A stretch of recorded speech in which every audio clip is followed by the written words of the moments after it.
Hello everyone, welcome to RMoney, and in today's video, we are going to learn how to place a bracket order or cover order using RMoney Tradion app. So now without wasting any time, let's get started. So once you log in the app, search for the stock you want to buy and open the order window. And now tap on bracket order and cover order option. Now remember, the bracket order and cover order will always be MIS by default, which means that all the positions would be squared off on the same day. Now before moving forward, let's understand how this works. So a cover order is considered as a two leg order, which means you have to enter the price as well as the stop loss to protect your downside risk.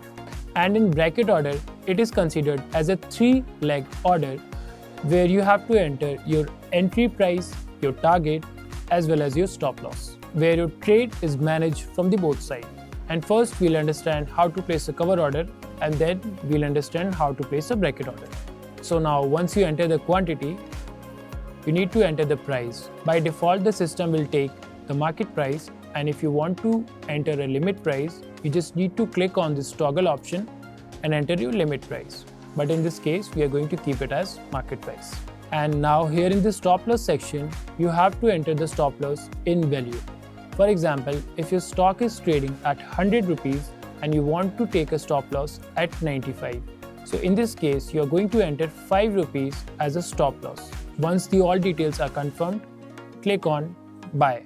Now let's understand how to place a bracket order. It is almost similar as the cover order. In this case, you just need to add target.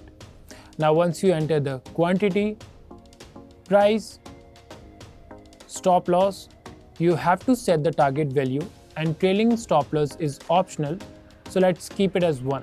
Now once the information is complete, swipe on buy. Now once your order is successfully placed, you can check the status in the order section. Alright, that's it for today.